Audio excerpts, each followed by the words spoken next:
Talking to Casey Johnson, Altavista gets the big win. What did you see that you liked? Just a resiliency to battle back. We were down the whole game. Hats off to Brookville. They played a terrific game.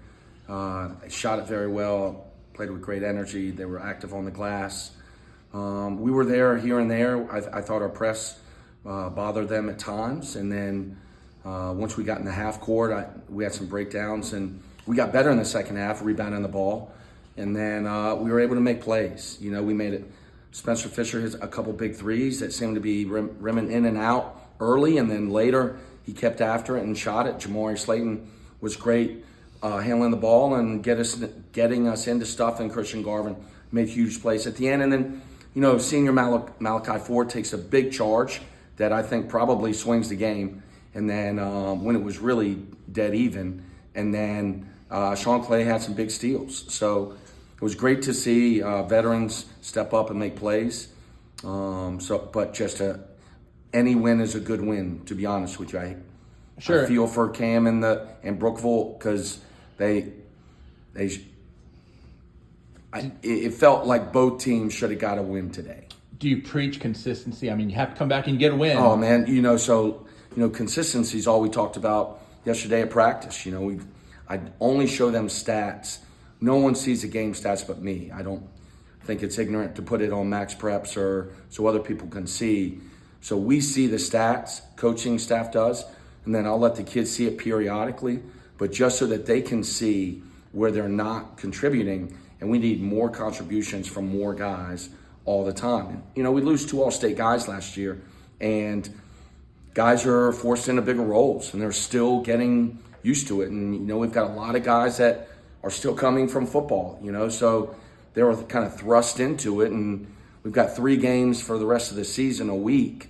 So, it's a long week, it's a long season. Yeah. But, consistency is going to be the reason we do or don't get to the region and then advance to the region or advance in the region to the state. I think I know the answer, but how beneficial is it playing up with 2As and 3As? It does no good to play weak competition. If you beat them, you should beat them. If you lose to them, it's like, what in the world? I think it's false confidence when you play against smaller, weaker schools. It doesn't do us any good. I need to see good coaching that Brookville gives me because they're going to attack us in ways that we may not be doing in practice. So it's nice to play against bigger schools. It's nice to play against bigger players. It also makes a player be able to understand, man, this is why I need to be in the weight room.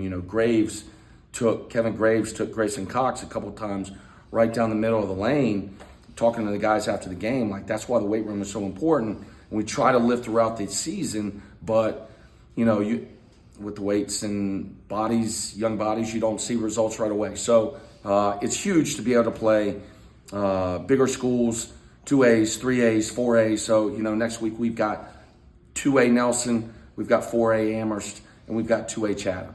The only 1A we've got left on the schedule, and we've played 11, we've got 12 regular season games left, and 11 of them are against 2, 3, or 4.